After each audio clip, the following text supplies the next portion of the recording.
It is officially NFL Conference Championship weekend, and with a trip to the Super Bowl on the line, it is time for us to dominate the sports books just as we did last week. So look, folks, you're going to want to stay tuned for expert injury analysis and, of course, NFL best bets.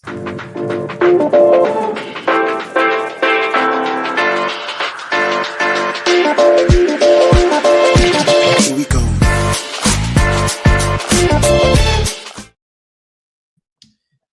This NFL Conference Championship edition of the Degen Docs on the Sports Gambling Podcast Network is brought to you by Underdog Fantasy. Sign up with promo code SGPNDOC to get a 50% deposit bonus up to $1,000.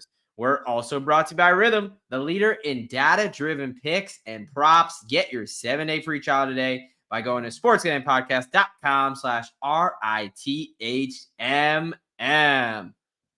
Ooh, welcome, DJs far and wide, to another edition of the Degen Docs. What's up, folks? I'm one of your hosts here, the OG Degen Doc, and more importantly, I am joined by my brother in degeneracy, Mr. Derek Bennett, aka Professor Locks. How we doing tonight, brother?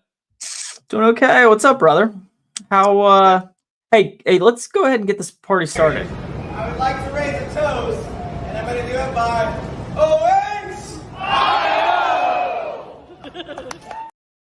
There is one video I wish I could delete off the face of the earth. Hey, It would be that one. All right, you know what? Go, dude. Before we even cheers, for the face, for my sake, for the sake of all the listeners, get your Ohio State propaganda bullshit. You guys won. Talk your shit. I'll give you 30 seconds to say whatever the fuck you want about Ohio State, and go ahead. Hey, my guy Brutus is coming home with a chip from Atlanta. He's coming back to, the 10 below zero Columbus, Ohio. But, hey, massive turnaround from that Thanksgiving weekend. Came back and won 4 big-time games, a couple games against the Southeastern Conference, the SEC. I don't know what's up with their bullshit at this point, but hey. Why you got to bring the SEC into it, man? What did the SEC gotta bring do a to chip you? back to the Great North. Yeah. Well, yep, the championship trophy does stay in the North with Michigan last year and Ohio State. Look, folks, it's the new age of college football where a heart, grit, tears, blood, and a small loan of $20 million and losing to your arch rival for the 4th year in a row wins you a championship. So this is not the college football we grew up on. It is different. I think, the landscape will normalize a little bit where we don't see, you got to pay. It goes to the highest bidder. But hey, Ohio State was the best team in the playoffs, clearly. I don't think anyone can say differently. And with that, that is the last of college. Somebody going, back to, I can't remember when that was, 4 or 5 weeks ago when we picked a college football national championship. One of us, sided with the Buckeyes. I can't remember who that was. That the Ohio State fan decided to go with the Buckeyes. That is very sharp play by you, but congratulations, because your ticket did cash, whether a fan or not. So yes, Give it up for the Buckeyes. And that is it, folks. That is the last we will talk about college football until next season. So cheers to all of you great folks. Cheers to you, brother. Hey, it's the National Football League, and that is what we were talking about here. We have 3 games left in this 2024-2025 season, and we're going to cherish it, right? So let's talk about it. Look, what we're going to do right now, just want to talk really quickly about some head coaching hires, talk the landscape real quick, and then, of course, we're going to talk these 2 games. Look, we had this format last week. We broke down all 4 games. Then at the end, we did best bets, and then we did our Degen plays. Obviously, it's going to be very similar, but we only got 2 games. Look, folks, we fucking killed it last week. We went 6-1-1 on our best bets combined. One of us, not going to say who, went 4-0. We're locked in right now, so you're going to want to stay tuned. But I do want to get your opinion on some of these head coaching hires because, quietly as we're, diving deep into these playoff games, some of these positions are getting filled. I'll read off kind of the 3 that have been hired, and then I'll read off some of the openings still, and I want to get your take on each. So let's talk head coaching hires. Look, Lions, obviously, Jane Daniels, this historic run, knocked out the number 1 seed in the NFC. Neither of us saw that coming. Super impressive win. I get it. Jared Goff kind of sucked, but let's not take away from what Jaden Daniels did. But anyway, knocked out, who thought were the Kings in the North in Detroit. Both their coordinators now moved on to head coaching positions, excuse me. New York Jets hired Aaron Glenn. Chicago Bears hired Ben Johnson. And then, of course, earlier in the postseason, the New England Patriots hired Mike Vrabel. What are your thoughts on that, man? Like, how do you see those playing out? Obviously, 3 teams that, 2 of them have young rookie quarterbacks, not the best of seasons, kind of, frankly, pretty disappointing. I mean, I guess New England didn't have a lot of expectations. And then Aaron Glenn, going to a Jets team that was supposed to have this dominant defense that once Saleh got fired, it really wasn't the case. So, what's your overall kind of opinion takeaway? So as far as, overall fit of the 3 coaches that were hired, and the teams that they were hired by, I think Mike Vrabel going back to New England, like that's just such a logical fit. It just makes sense.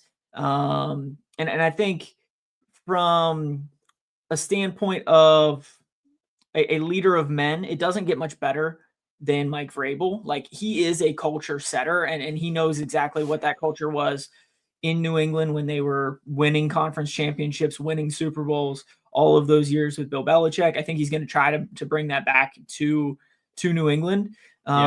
Quarterback standpoint, I mean, it kind of looks like Drake May could be a dude. Obviously, a ton of holes still to fill out the rest of that roster, but I think it just makes a ton of sense for Braves to go back to New England. Aaron Glenn, I think his fit actually is probably better than Ben Johnson going to Chicago. Just, I think Aaron Glenn in that Detroit defense, when Detroit's defense was Detroit's defense, like Detroit's defense hasn't been Detroit's defense in 6-8 weeks. They've been missing a shit ton of dudes. Yeah. When they were healthy, that defense was, as any defense, right? Yeah. Well, assuming that the Jets don't completely fall apart defensively like the Lions did this year with injuries, I think that makes a lot of sense. And like you said, I mean, when Saleh was there, their defense was still pretty damn good. Their offense just couldn't score points. So it obviously he'll need to bring somebody in offensively to get that offense going. We'll see what they end up doing with the quarterback position and things, but that roster is still full of talent. Yeah. And in Chicago, that's the one that I question with Ben Johnson. Ben Johnson's a great play caller, but that offensive line in Detroit manhandles dudes, right? Yeah. And that offensive line in Chicago runs away from dudes. They just it's like Swiss cheese up there in Chicago, letting pass rushers chase. That's a really good point, because the knock on Ben Johnson is he gets too cute. I mean, we saw that game, even though Jared Goff was kind of back to his sucking ways, having Jamison Williams try to throw the ball and then expecting him to throw the ball away, that's a hard decision when you're already down to really call that play. So, right. and part of the reason a lot of those plays work, you hit the nail on the head, is that superior offensive line. You need time to call cute shit. So, that's a really good point there. Yeah, I'm kind of with you. I do think, Vrabel, I think he has the best quarterback. I really am a fan of Drake May. My concern is, I think Vrabel obviously is the defensive guy, so we'll have to see his development. They did bring in Josh McDaniels, who kind of made Mac Jones look pretty good his rookie year. So maybe that works out right. But I think you were talking about fit. Yeah, Aaron Glenn with that New York Jets defense. I think that's going to be a great fit. It's really just about the quarterback position, what they did. All right, really quickly. And look, folks, if you got takes on head coaching, want to just tell us what the fuck you're drinking, what you're looking forward to, hop in the chat. Let's get the chat popping. But then, look, there is 4 head coaching positions open 4 teams who have fired their head coach. I just want you to tell me which one out of these 4 would you think is the best opportunity? What do you think is going to be the best job? What would be kind of the most sought after?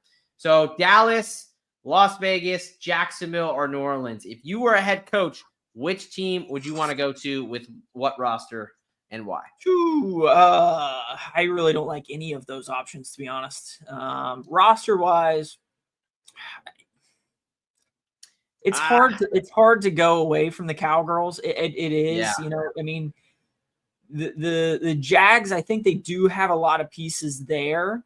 I'm afraid that Goldilocks just isn't the dude, and you just paid him, right? Yeah. I mean, from a defensive standpoint, they have some dudes they can definitely get after the quarterback, but just offensively, I think they just have a shit ton of holes, and in Dallas, even when Cooper Rush got in there, they were still able to move the ball. Obviously, they had their own defensive injury issues throughout the year, but I think Dallas's roster probably still has they still have the best roster.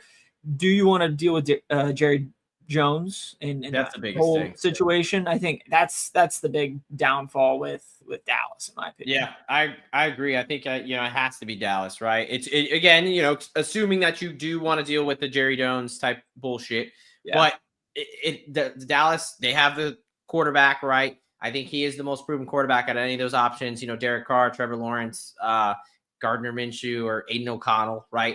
You don't want to deal with that. You got Micah Parsons. You got CeeDee Lamb. You've got pieces, right? They look like a competent team. They're not too far removed from the playoffs. It is really is it your team or is it Jerry Jones' team, who we've seen as he gets older kind of, gets a little bit more controlling? Yeah. Plus, I mean, go ahead. Compared to the others, they don't have as many holes. Obviously, the run game god awful this year. But I would not be surprised if they go after a running back in the draft or in free agency like they should have last year, and they decided not to pay Derrick Henry, and we all know how that ended up. Yeah. So we will have much more conversations in the offseason, folks. Just want to kick the tires on that one.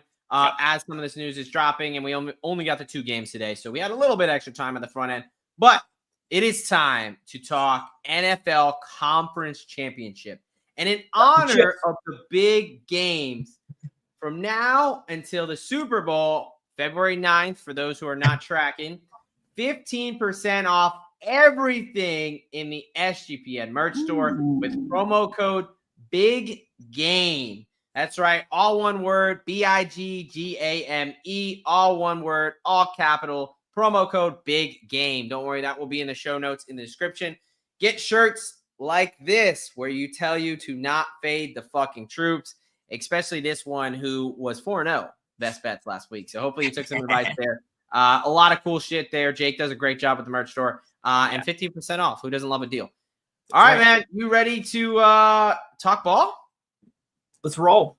All right. So first game, Washington. First game, we've got the Philadelphia Eagles. The NFC Conference Championship battle for the NFC on the line. An NFC East divisional rivalry. These teams will be playing for the 3rd time. You've got the Washington Commanders, Redskins football team, Werewolves, whatever you want to call them, heading to Philadelphia to take on these Eagles.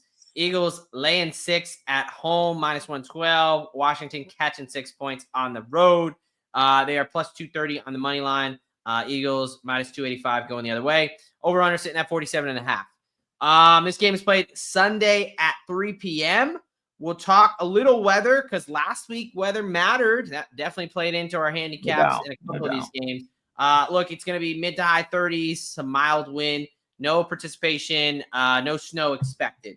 So, yeah, it's going to be cold, but, I mean, let's be honest. Landover, Maryland, and Philadelphia are about 2 hours away. So they're both kind of living in the same weather right now. So I don't think this weather is going to have too big of an issue. The wind is something to watch if it picks up, the passing game and kicking game, stuff like that. But right now, definitely not going to have as big of an impact as it did really these first 2 weeks in Philadelphia. So let's talk injuries because that is what we do here. Let's do it like this. I'm going to talk Commanders injuries first. We'll talk about it. We'll kind of see where we're at there. I'll talk Eagles injuries. We'll do the same. And then Derek will break the game down for us and we'll get into our best bets. So on the Commander side, the big one. This is about the only, definite injury answer we have. Star right guard for Washington Commanders, arguably one of their best linemen, is out. He tore his ACL. Oh, yeah.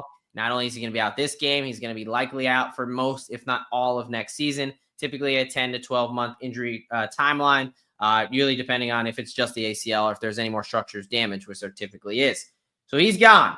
Brutal, because Jalen Carter will be going up against the backup. You also have Noah Brown, wide receiver number 2. He's on the IR. He's been on the IR for a couple weeks. Looks like he's going to be done for the season still. No kind of miraculous recovery. Dealing with a rare kidney injury. Whenever you deal with something, internal organ-wise, not something you want to mess with at all. Quality of life over trying to push yourself and play. Now we've got some guys who are a little bit banged up, but I do expect to play. We've got wide receiver Olamide Zaccheaus, who's had a couple of nice games, former Falcons wide receiver.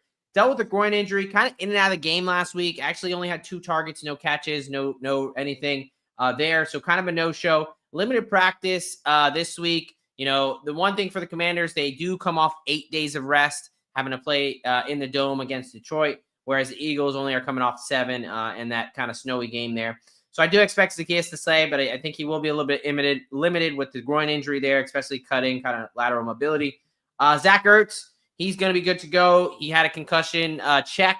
He was checked for a head injury after taking a shot to the head. He passed. No issues there.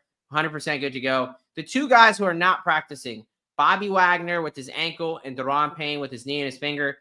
Both these guys didn't practice last week. They practiced a little bit on Friday, and they both played full. There's nothing out of Washington's camps, any of their beat reporters saying any kind of, thing to not expect. I fully expect Bobby Wagner and Daron Payne to be playing. They're both interviewing and talking like they're going to be playing. So, I think this is a situation where, yeah, they're a little banged up, but, they're just letting these injuries heal a little bit, and this is kind of how they're handling it. So, Sam Cosmi out. I think Olamide Zaccheaus a little bit limited, but other than that, should be fairly healthy coming in. Mm-hmm. What's your big takeaway from the Commander's side as far as from a health perspective?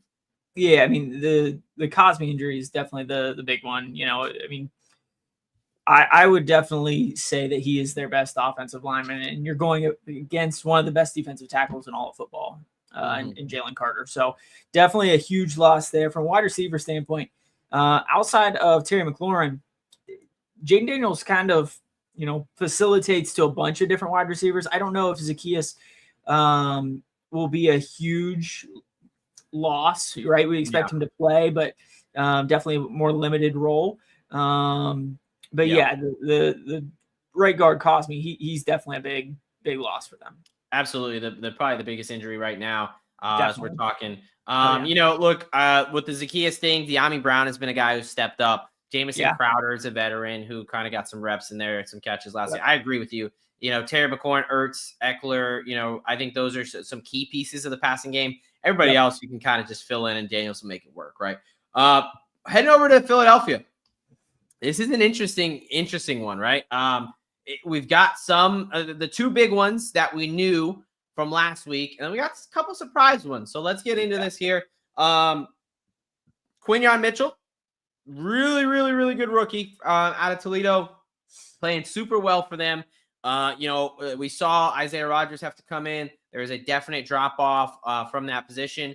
Yep. So here's the thing. This is one of those injuries where the injury reports and what we saw and kind of the actions didn't exactly match up, at least in my opinion. We'll see what you think here. But Quinyon Mitchell, look, he went out of the game with a shoulder injury on the first drive. Eagles went down and scored. Then Rams came down and scored. Matt Stafford actually kind of ran him over, shoulder contact. Immediately, he was questionable. The concern is a collarbone fracture. That's the first immediate thing you have to rule out with an x-ray. It seemed like that was not the case, but he was ruled out before halftime. So, he never got a chance to give it a go or anything like that. That typically tells me there's something fairly serious going on. I mean, you didn't even let the guy try to go out there and see what he could do. Now, after the game, it was reported that it was, only mild, not significant, and that he'll play and yada, yada, yada. I do expect him to play. So he had a limited practice and a walkthrough yesterday and then a full practice today. I'm just not convinced, they're going to say he's going to play with no limitations. If the injury was so mild, why did it necessitate him getting ruled out before halftime in a do or die game? You know, I'm a little bit skeptical that he's completely fine and there's nothing going on. I don't know. Where are you at with that? I don't know if I'm just being too skeptical and I should just trust the injury reports, but like, let's be honest, this season, I don't trust the injury reports all the time. Like, these coaches are just fucking saying whatever. Yeah. I think you have a little bit of paralysis by analysis here. I think you're overthinking it just a little bit. And typically, I would usually side with you. But I think it's partially position-wise why I'm not necessarily too concerned with a shoulder with a DB, right? I mean, in general, like, yes, we have to reach out and try to deflect passes and those kind of things. But for the most part, you're running, right? Yeah. You're not necessarily like throwing your arms. You're not going through a throwing motion like quarterbacks do, those kind of things. I don't necessarily expect it to affect the way that he plays a ton. Right now, if he goes up to try to deflect some 50-50 ball, comes down in a strange fashion, lands directly on that shoulder, will it be flared up 100%? Yeah. Like, then could we start to see him go back into the blue tent and get things further evaluated potentially? But, I think it's one of those things that,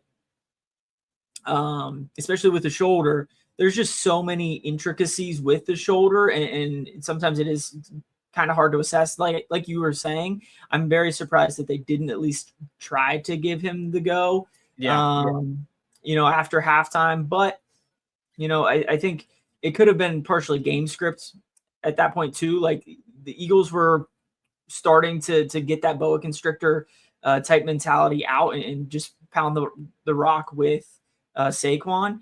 And, obviously the Rams did mount a comeback there towards the end, but like I said, it could have just been game script wise, and they were just like, precautionary. That's fair. I'll take that. That's fine. So look, they're kind of making it seem like it's just a mild AC sprain, which is not a big deal to a DB, as Derek was saying. So let's I would say optimistically, think Quinion pretty much pencil him in. Definitely gonna play, but pretty much at full speed. The one guy who I don't give a shit what you tell me, I don't think he's full practice 100%, is Jalen Hurts. We saw him go down with that awkward-ass tackle. He immediately grabbed his knee. He kind of limped off, came back in the game, gave up a safety because, typical Jalen Hurts at least moves out of the pocket, gets the ball thrown away. If not, breaks those tackles and scrambers around a little bit.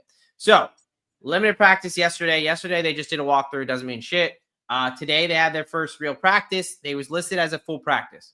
The videos I've seen from the beat reporters, now they only get to view a limited portion at the beginning. Mm-hmm. They're saying he's moving around like normal. Bull fucking shit. At least from the videos, they're just showing him standing around, throwing the ball with his feet set, or about half speed. Right now, Jalen Hurts will play. Once he finished that game last week, Jalen Hurts is a dog. He's going to play through stuff.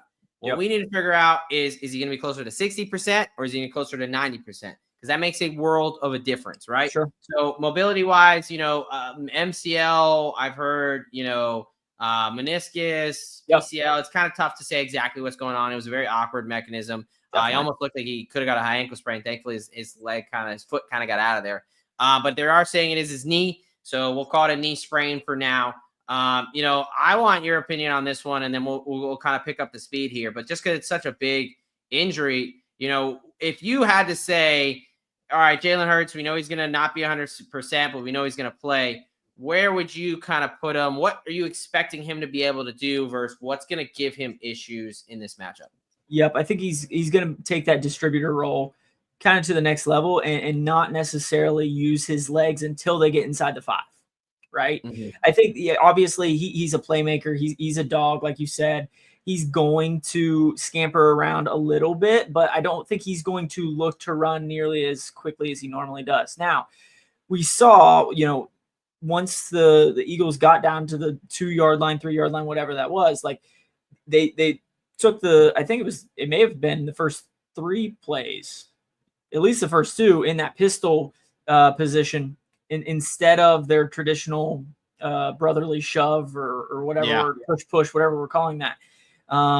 Finally, on 3rd down, 4th down, whatever it was, he got under center, manhandled his way into the end zone. But like I said, I don't necessarily think he's going to use his legs as frequently until he gets down there. And then in this do or die game, obviously you got 2 weeks rest after this one to get that knee fully healthy. If they get down to the 1 yard line, 2 yard line, if there's a 4th and 1, they're going to use their 98% effective play to get that 1 yard. I don't necessarily think he's going to be limited from that fashion, but I don't necessarily think he's going to scamper for 15, 20 yards too often. I absolutely agree. I think, vertical straight line running, you'll figure it out to be fine. Passing game, mostly be fine. It's the cutting at full speed. It's the mobility in the pocket. And it's specifically the zone read that I think is going to be a little bit limited. And we'll see. Because I think all of those components make Jalen Hurts what he is as a quarterback.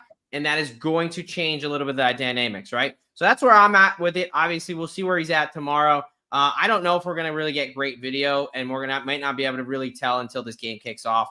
But I'm a little bit on the camp that he's going to be closer to 70% than 100%. I think anyone can make the argument between that 70 to 90, I would say. And it's hard to argue until we really see. All right, moving on. Nakobe Dean, I just want to mention it. He wore the green dot for them. Oren Burks, he seemed to step up okay. That was in a game where it was kind of tough to pass the ball, for being honest. So we'll see what it looks like when the weather isn't as big of an impact. But I do think Nakobe Dean being out is fairly significant. Now we'll talk about the ones that I did not have on my radar until this week. Dallas Goedert and starting center Cam Jurgens both not practicing with new injuries. Now, Cam Jurgens wasn't even out there today, and Nick Sirianni said both Dallas Goedert and Cam Jurgens were going to practice today. Neither of them did. Dallas Goedert was on the sideline, just kind of not doing anything, and then Cam Jurgens wasn't even out of the training facility. Now, low back, back injuries, they can change fairly quickly, but they also do have a high re-injury rate. And you know what a messed up low back doesn't like? Really fucking cold weather. That's that and being bent over. Having 300 over and over again, getting a fucking push, having 700 pounds of mass on your back, probably not great. So what I will say here is, hey, there is a good chance both these guys try to gut through it and play. But I think this at least tells you, they're not just a little bit hurt. Like, they are actually banged up, right? I think Dallas Goedert is definitely going to figure out, try how to play. What I will say is they did have Landon Dickerson snapping the ball. Why I think this is a little bit relevant, obviously somebody has to snap the ball in practice, but Nick Gates is the backup center, and Landon Dickerson is already their guard, right? Their starting guard. So in an ideal situation, I think the Eagles are telling you Dickerson would be the center. They'll bring in Tyler Steen, and they'll try to leave the rest of the line the same, right? So I think this is enough of a backup plan to have some real concerns here for Cam Jurgens. Obviously, a guy who took after Jason Kelce, one of the best centers we've ever seen, and he's filled in very well. Like, we haven't had to talk about that a lot. Now, I will say the Rams, 7 sacks last week, a lot of pressure coming on the interior offensive line. So any disruption to that, I think is worth noting. So that's kind of it on the injury front. I mean, it was a decent amount. More to talk about in these ones than the next game we'll have. Let's kick it over to you, my friend. How do you see this game going, and what are your best bets for the Commanders and Eagles this week? What was that? 3 weeks ago when the playoffs started, I gave out Philly and the Bills for a Super Bowl pick, and the Philadelphia Eagles have been rolling pretty well to this point, and I'm going to end up on the side of the Philadelphia Eagles on this one. So give me Philly -6. How I think this is going to go down is I think that Cosme injury is huge, especially against Jalen Carter. I think the Eagles will get after Jaden Daniels, force him out of the pocket, force him to use his legs a little bit more than he would like. And the Commanders still have the 28th best rush defense in the league. Not great. What does the Eagles do? What do they do?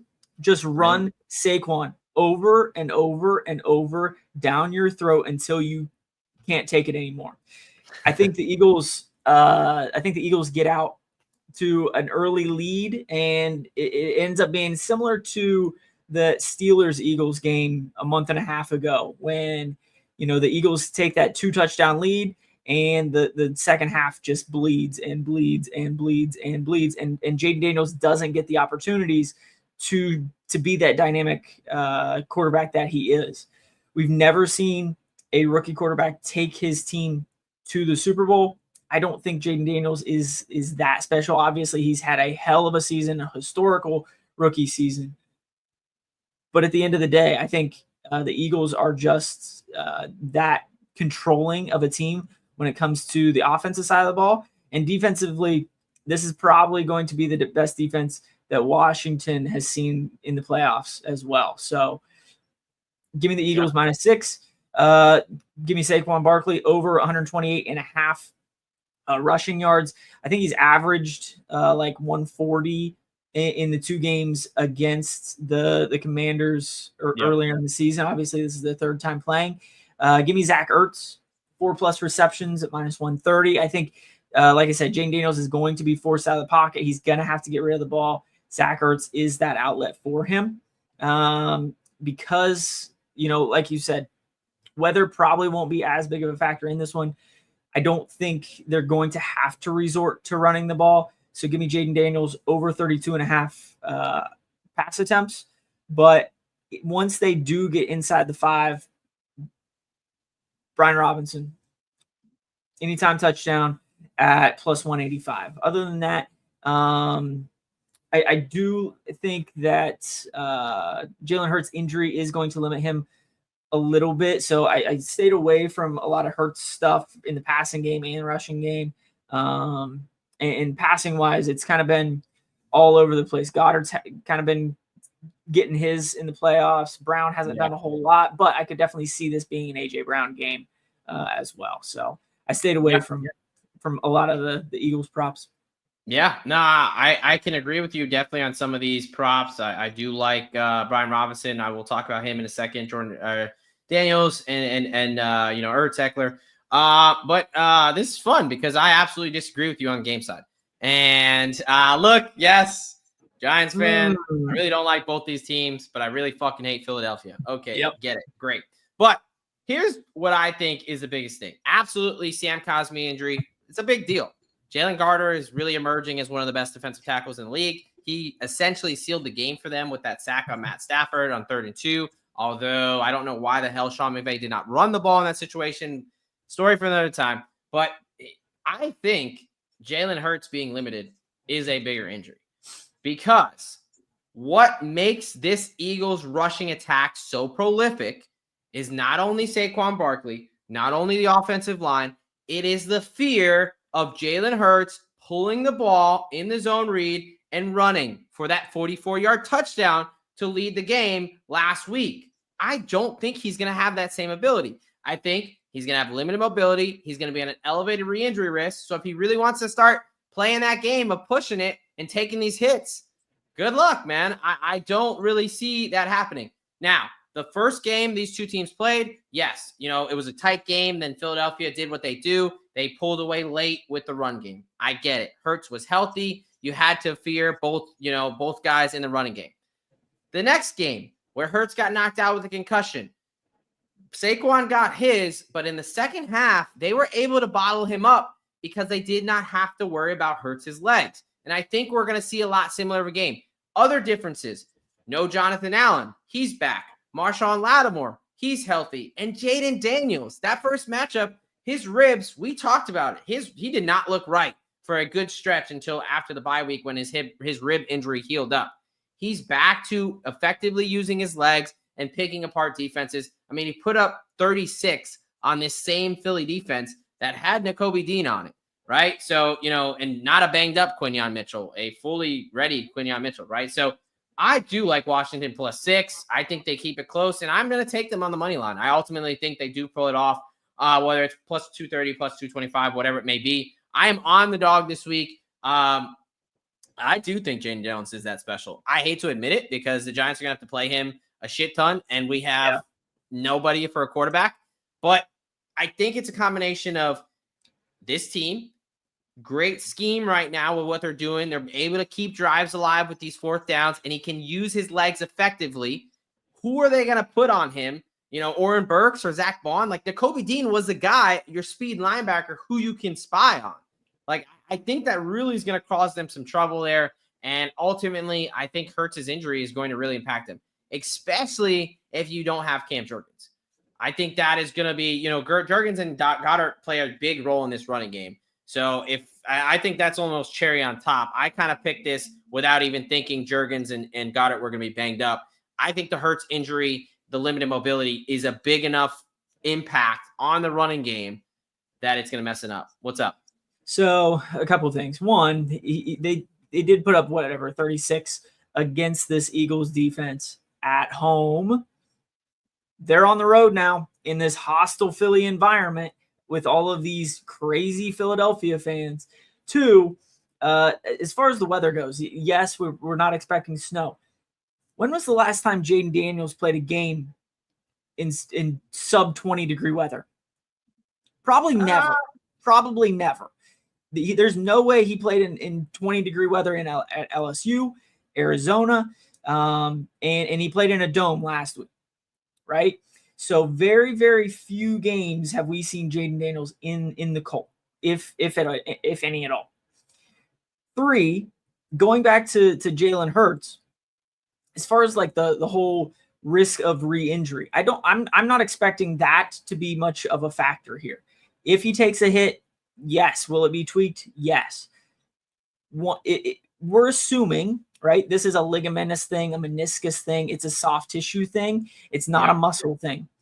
Soft tissues, once they're injured, right? Until they heal, they're injured. So he knows that. They know that going into the game. They're going to brace him up. They'll shoot him up with whatever cortisone shots to make sure that is fully ready to go pain-wise. And I do expect Jalen Hurts to be in that 80% range. I don't necessarily expect it to affect him to the point where, hey, he starts the game at 80% and drops down to 40% just because he takes a couple hits.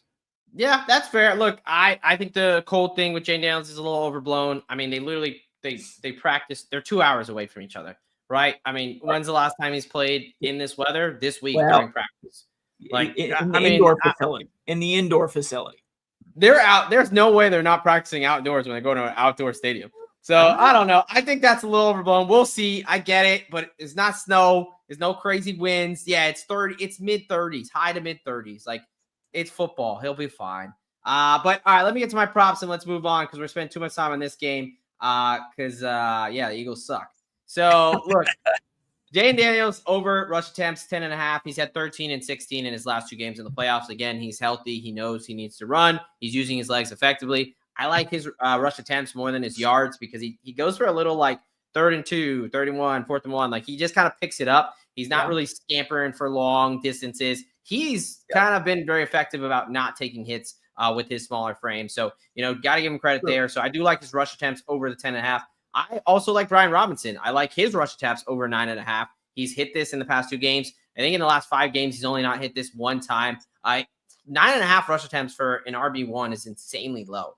Whether it's going to be effective or not, you do have to run the ball against this Eagles team. You got to keep them balanced. The Eagles were able to get some traction there. You cannot just sit back there and expect, to hold up against this pass rush the whole time. I think they did a good job in these past couple of games of mixing in the run. And I think, Brian Robinson, especially short yardage goal line, he's that guy. So I'm going to co-sign your anytime touchdown plus 185. I think that's, he's the leader in rushing touchdowns there, leader in touchdowns on this team. I think Zach Ertz may have one more than him total, but Brian Robinson, anytime touchdown plus 185. Love that. Austin Eckler, receiving yards over 23.5, minus 110. Rinse and repeat, man. He's hit this last 2 games. He's been back. Talked about Nakobe Dean's injury at length. The linebackers and their covering ability, especially Oren Burks, I think is going to be a bit of a liability there. So I like Eckler out of the backfield. I think this is only going to take him 2-3 catches for him to get over that 24.5, 23.5, whatever you're getting at.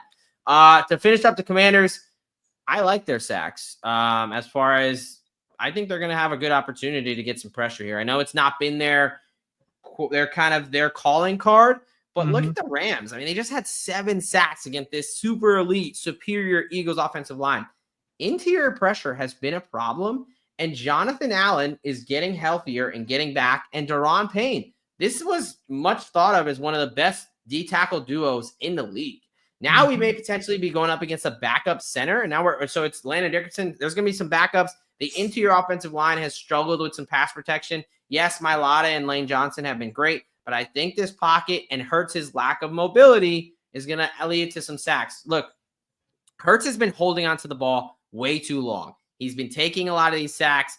I don't think a bum knee is going to speed up that process for him. So I like Donta Fowler, Dorrance Armstrong, and Frankie Louvu all over plus 150. You know, Louvu at plus 210, Fowler at plus 165, Armstrong at plus 155 to get a sack.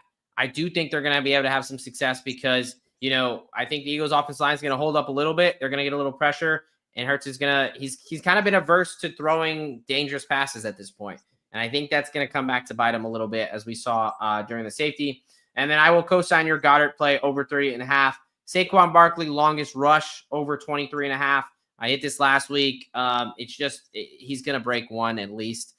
You can also do 30 plus at plus 180 and 40 plus at plus 375. He's just been going on long runs. We saw Jahmyr Gibbs do this against this defense. There will be opportunities to run against this Commander's defense. I understand that. I don't think it's reasonable to expect them to bottle him up all day. He's been lightning in a bottle. And then Jalen Hurts under 32.5 rush yards, minus 105 there. I took it yesterday. I don't think I need to explain this because we talked about the injury at length. I just don't think he's going to be looking for. I agree with you. I think that, you know, in short-term yardage, he's going to get it. He's going to suck it up and be there. I just don't think he's going to be looking to rip off these long runs here that we saw last week. All right, man. You ready to talk about this AFC championship? You got anything else for the Eagles Commanders? No, but first you have to talk about Underdog. That's right. I do have to talk about DraftKings playoffs. We're talking playoffs. You bet we are. Get in on the action at DraftKings Sportsbook, an official sports betting partner of the NFL. Scoring touchdowns is key to winning in the playoffs, and you can score big by betting them at DraftKings, the #1 place to bet touchdowns. Ready to place your first bet? Try betting on something simple like a player to score 6. Go to DraftKings Sportsbook app and make your pick. We are both on Brian Robinson, anytime touchdown, plus 185 over on DraftKings. We think that is a great value in this first game.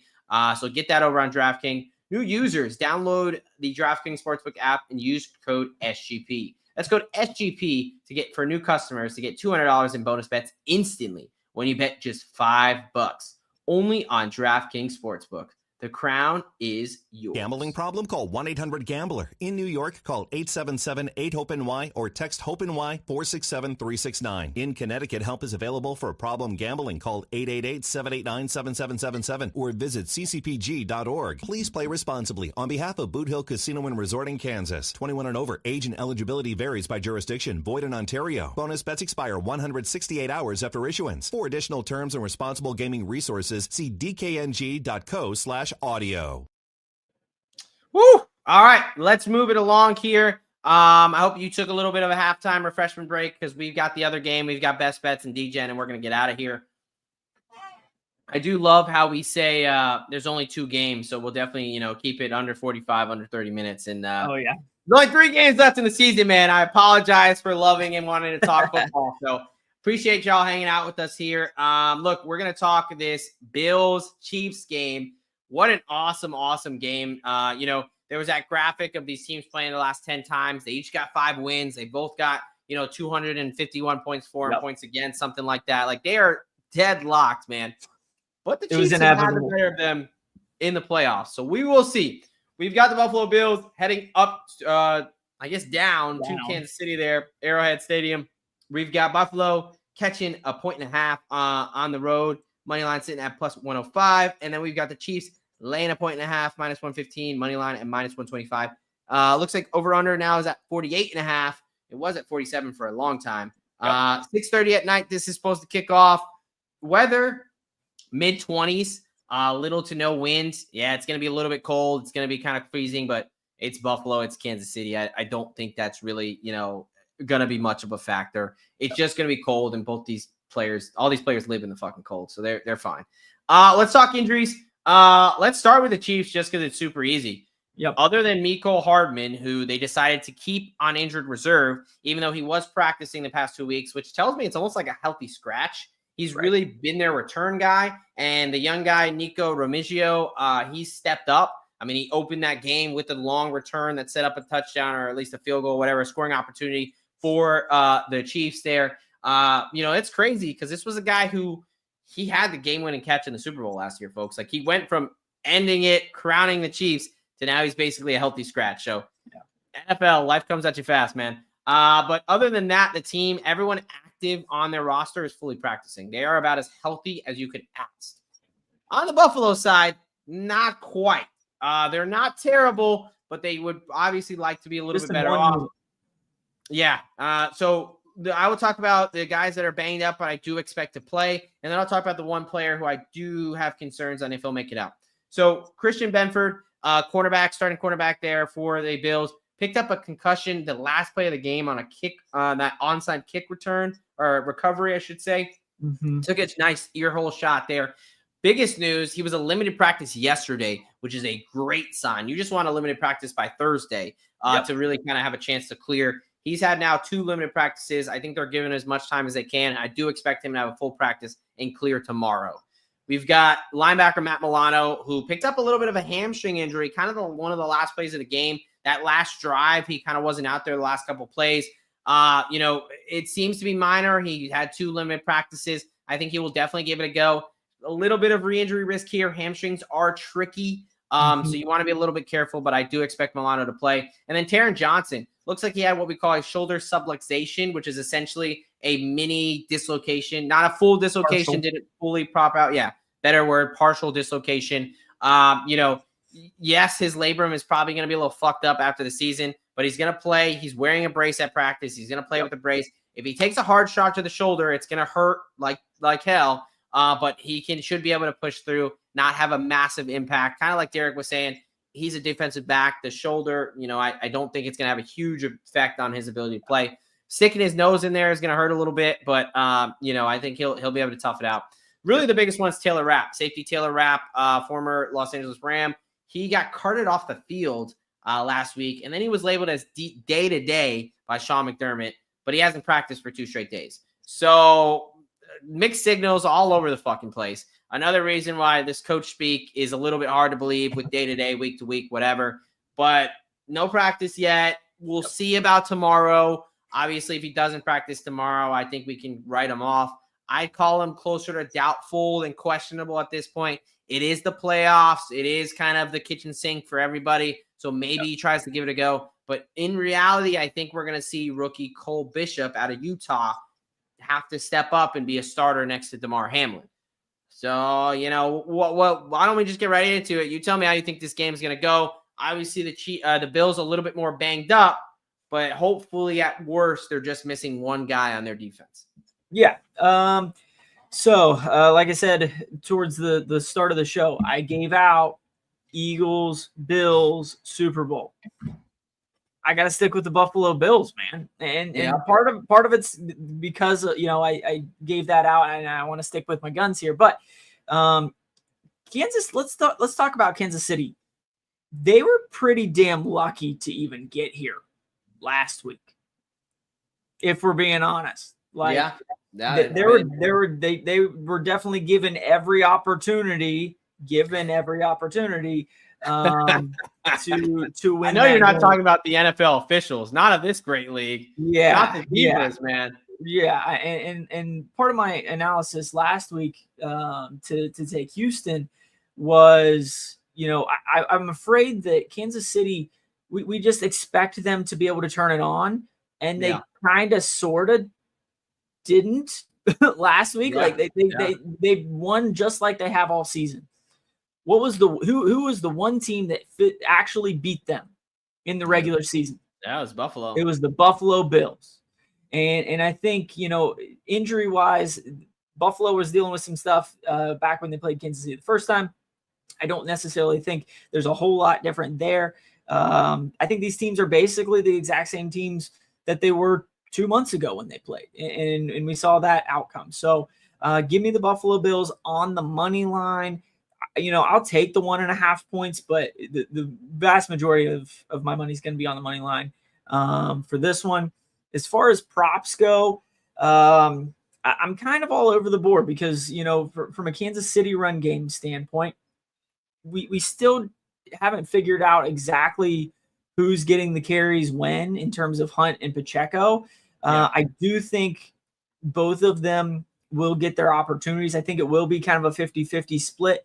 But I do think that Hunt just tends to get a lot more carries down around the goal line. Yep. So I did take Hunt's over 8.5 carries and him to score an anytime touchdown, just because partially, I felt bad missing out on it last week when you gave it out. It's a fun ride, man. Let me tell you. Yeah. I do think that Travis Kelce is still really close to that all-time record. He is the dude, there in Kansas City. So give me Kelce's anytime touchdown as well. But from a Buffalo standpoint, give me Mac Hollins over 13.5 receiving yards. I think this is a Mac Hollins game. I think he's a really good blocking receiver. And I think Buffalo is going to try to run the ball a lot against this Kansas City front. And I think Mac Hollins is going to be in there quite a bit. So I think he's going to have his opportunities to get a ball or two. Give me Amari Cooper over or higher, over 12.5 yards for his longest reception. For whatever reason, Amari Cooper just hasn't really worked out there like we expected in Buffalo, but I do think he still is that deep threat. He can be that deep threat. So give me his 12.5 longest reception. And then obviously I'm going to take Josh Allen anytime touchdown, and then give me Josh Allen longest carry over 12.5 yards. I think from a Kansas City front standpoint, they're pretty solid up against the run. I think James Cook does get a fair amount of carries in this one, but from a more explosive play standpoint, I think it's going to be Josh Allen and him, scurrying around, making something happen, and, picking up 12, 15, or 13 to 15 yards on a carry. So give me the Buffalo Bills though. Yeah, no, I mean, this one's going to be a little bit fun because there's a lot of agreement between you and I here. Really? I'm a props wise, team wise. I am on Buffalo money line plus 110, plus 105, wherever you get it.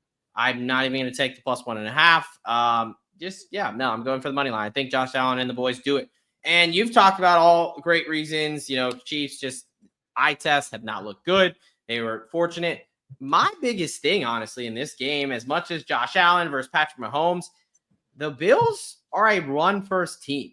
In the 2 playoff games, they've had 44 and 36 rush attempts. I think this is something that people are not talking about. And you look at Kansas City last week. I know we were on different sides, and I will say I felt fortunate to cover that 8.5 last week. But the Kansas City Chiefs gave up over 5 yards a rush to the Houston Texans.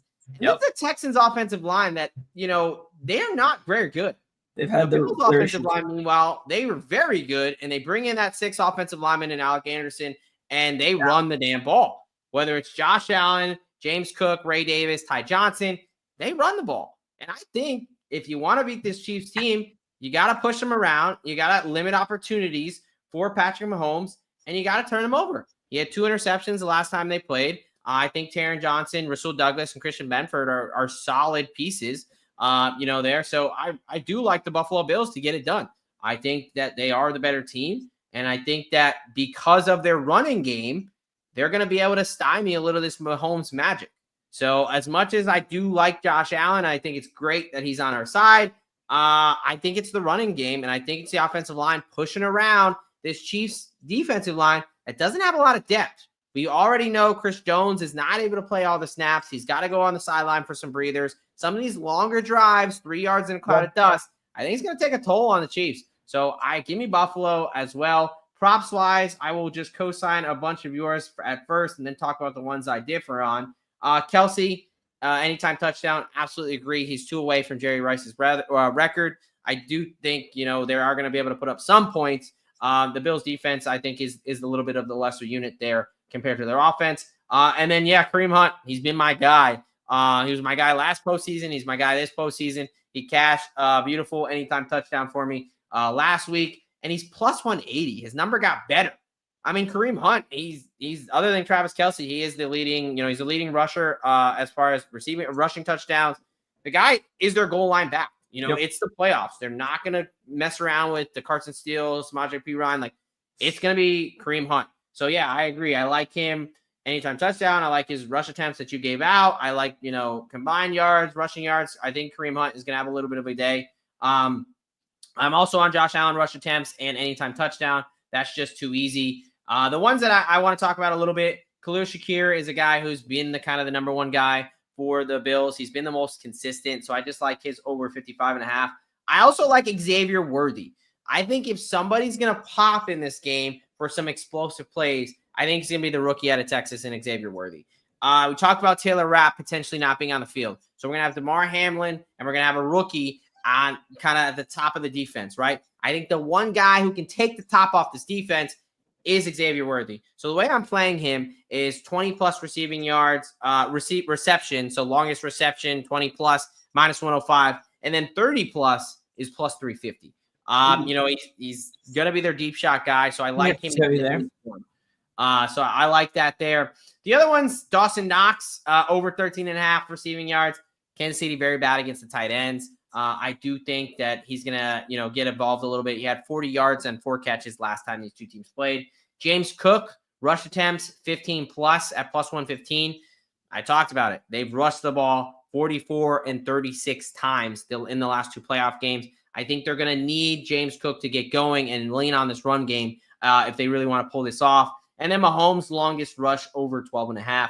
I think he's going to have to scamper a little bit. And, in those third and long situations, he's kind of been known to figure it out on the ground. He just gets it done. So I don't like him to be running often, but I think he is going to pop 1 or 2, a third and 12, a third and 15, and kind of pick up your 15 yards there. So that's how I see it prop-wise going down. But we are on the same side of taking Buffalo to dismantle or to dethrone, the Chiefs off their mantle. Hey, let I have a fun little exercise for us. Give me the scores of these 2 games. Scores, okay. Scores. Give me some scores. All right, we'll go. Give me 28-24 Buffalo, and give me 31-21 Commanders. That's insane, dude. I don't think they're. I'm telling you right now. No, because I was thinking the exact same scores, just the Philly Washington flip. Okay. All right. I really was. So, I think this Kansas City Buffalo game is like a 27-24, 28-24 game. And I do think both games, I mean, total wise, I would probably lean towards the over. I'm not going to necessarily give out a pick for those, but I would shift more towards the over for both of these.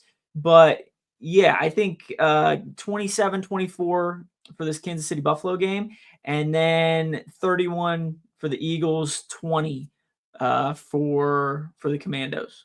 There you go. All right. Well, that means I'm just gonna have to play correct score both ways because that's a little bit too on the same page there. All right, let's give our best bets, Degen Play, and get the hell out of here. Before we do that, I gotta tell you guys about our friends over at Underdog Fantasy. That's right, Underdog Fantasy. They've got pick 'em for everything you want. We know only 3 games left in this beautiful, beautiful NFL season. But they've got NBA, NASCAR, MMA, college basketball. March is almost here. So get on over to Underdog. Use promo code SGPNDOC for a 50% deposit match up to $1,000 in bonus cash.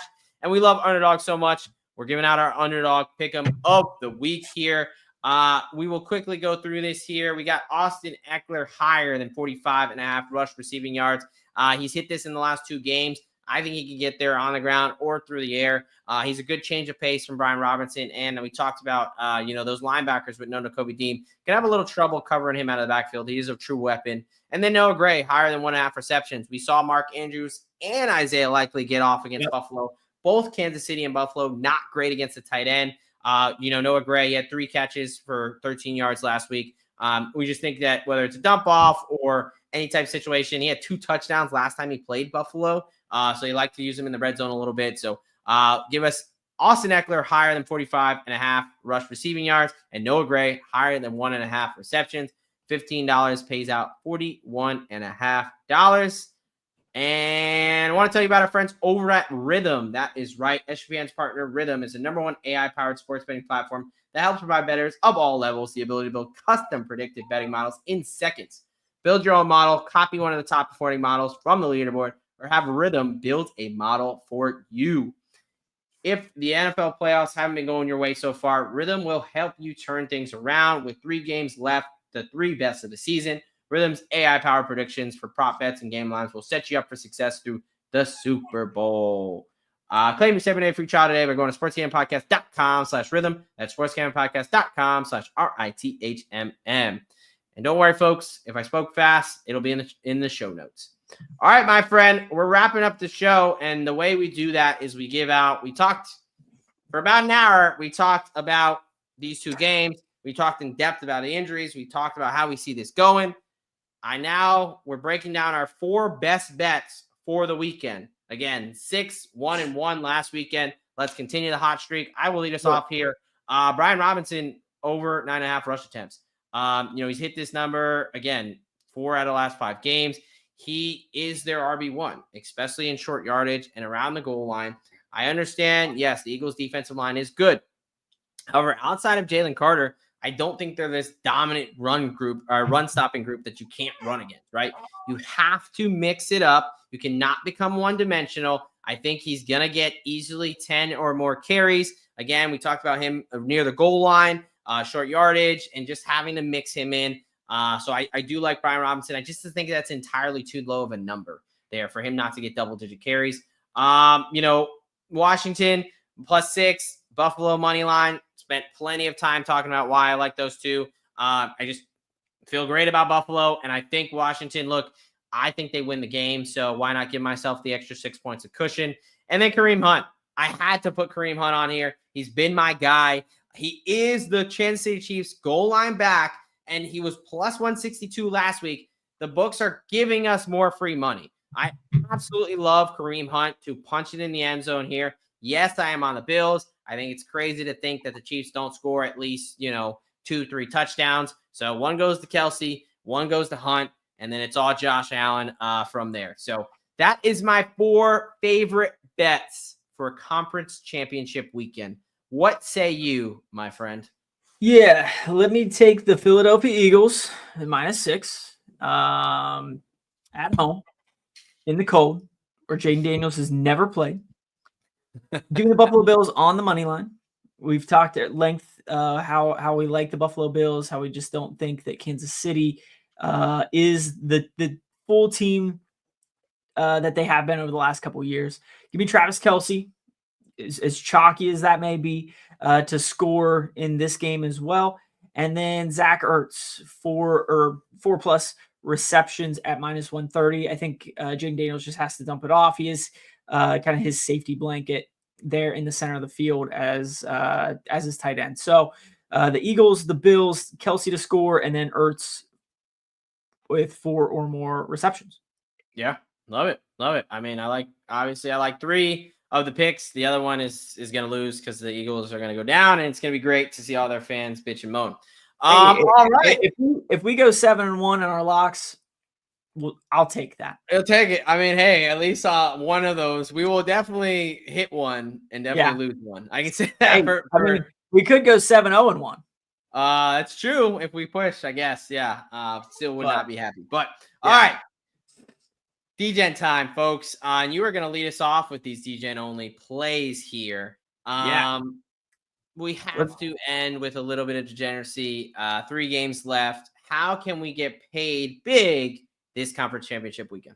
So let's go to a couple touchdowns, a couple chalky touchdowns. Give me Saquon Barkley to score the first touchdown of the weekend, as well as Travis Kelce to score in the second game. Barkley first touchdown, Kelce anytime touchdown, 8-1.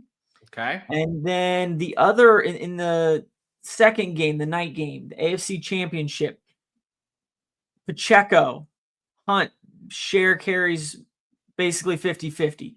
Yep. Josh Allen, James Cook definitely have to get theirs in the running game as well. So if all four of those guys go over 40 rushing yards, 14-1. Yeah, I kind of like that. Yeah, I might have to play that one myself. That's not too bad right there. That seems very easy to do with the 40 plus there. Yeah. All right, let me. Oh, okay. This did just pop up. I thought I missed this. I was like, damn, I've just been sitting there. Joseph, who do you think scores for the Commandos? We did go with, for the Commanders, I went with, where's my sheet here? Brian Robinson. We are both on at plus 185. And then did you give out Ertz? I think that was the only touchdown. No, I didn't give out his anytime touchdown. No. Yeah. I think we were on B-Rob. Yep, just B-Rob there for us. I do like Ertz to get it in. Some of my DGen plays, we'll talk about some of these guys I could also see punch it in there. So my 4 DGen plays to round out the conference championship weekend. Well, first off, let me cheers to Joseph, who's been rocking with us in the chat all fucking year. So just cheers to that. Let me not be rude. All right. DGen plays. We're going to start off with the only one I have for the Commandos and Eagles game. Dyami Brown, 30 plus longest reception, 30 plus yards at plus 450 here. This is a guy who has had to step up. Again, Zacchaeus has kind of been banged up. Terry McLaurin, there's had to be someone step up after Noah Brown went out. And Dyami Brown has been that guy. He leads them in receiving right now in the 2 games in the playoff. He's had a long of 42 yards and 30 yards in the last 2 games. He's hit this number in 3 out of his last 4 games. He had a 51-yarder against Dallas the first time they played, and a 20-plus yarder against them. This first time was 20 yards. Last time they just played, he had a 51-yarder. So he's hit this bet in 3 out of the last 4 games, and we're getting a 450 number there. I love that for Dyami Brown. I think he can stretch the field there. And then I've got 3 for the late night game. In a similar fashion, I've talked about Xavier Worthy. I gave this out, 30-plus yard reception at plus 350. You got a rookie likely in Cole Bishop back there at safety. I think if anyone is going to stretch the defense, it's going to have to be Xavier Worthy. They understand they're going to have to hit some chunk plays there for Kansas City, and Worthy has been that guy, and he did lead the team in receiving last time these 2 teams played. And then Kareem Hunt, I love him to get in the end zone. I mean, that's just what he does. He's the goal line back. He hit 2 touchdowns in the playoffs with the Browns last postseason. I think he does it again. Look, I gave out 24-28. We got 2 Kareem Hunt touchdowns, a Travis Kelce touchdown. Buffalo Bills get the win. If only it was that easy. But I like his 2 touchdowns at 13-1. And then Dawson Knox, 40-plus receiving yards at plus 425. Last time these 2 teams played, 4 catches, 40 yards. He got there. They're really bad against the tight end. Both these teams really struggle against the tight end. Kincaid, although fully practicing, has been on the injury report with a bit of a knee injury. Dawson Knox seems to be the guy Josh Allen likes further down the field. It is the playoffs. You do have to trust who you've been rocking with these past 6 years. Dawson Knox, in his 11 playoff games before last week, averaged 50 receiving yards a game. So I understand that Kincaid is there, but I think it's a really good matchup. So those are my DGen only plays for conference championship weekend. All right, my friend. We just spent almost 70 minutes straight talking about the National Football League, the best league in the world. Anything left to say to the good people before we get out of here? And next time we'll see them, we'll be talking the Super Bowl. Yeah. Can we just take a moment of silence for football on Saturdays? We do not have any football on Saturdays. We need a moment of silence. Thank you. In all of your free time on Saturday, enjoy some extra friends time, family time. Make sure you I've been listening to the Degen Docs on YouTube, X, TikTok. TikTok's still a thing. That's a good thing, I guess. Instagram. Make sure you're sharing it out. to your friends, your family, to your coworkers, whoever. We greatly appreciate all the support, all the likes, all the follows, all the downloads, all of those things throughout the season and into this championship weekend. Yeah. No, I mean, look, Derek laid it out perfectly, right? You finally get a Saturday where you get off, do the right thing, take your wife, your husband, your girlfriend, whatever it is, take your significant other out, take them out to a nice dinner. Then, of course, have a little nightcap at the bar, shoot some shit with some of the boys and let them know, hey, I know you guys want plays for tomorrow. Head on over to the Degen Docs. Check them out. Look, folks, in all reality, we really do appreciate you hanging with us here this season. This first season for us is coming to a close. We've learned a lot. We've had a shit ton of fun, and we've hopefully got you guys paid. Again, 6-1-1 last week. Really want to continue that momentum going forward. Feel great about these best bets that we gave out. So, yeah, man, look, cherish those games, as Derek said. 3 games left. All right, that's enough rambling.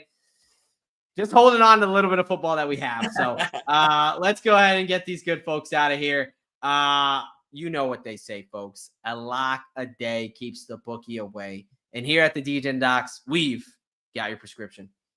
All right, folks. From both of us here at the Degen Docs, we want to tell you to enjoy your Saturday, but get fucking ready for Sunday. And don't forget to let it ride, Degens. What's up, Degens? Doc here. As a proud member of the U.S. Army and a lover of football, sometimes those two things cross over on here. But as you probably already know, as a lowly captain, these are just my opinions. These are not opinions that are representative of the entire DoD or the U.S. Army.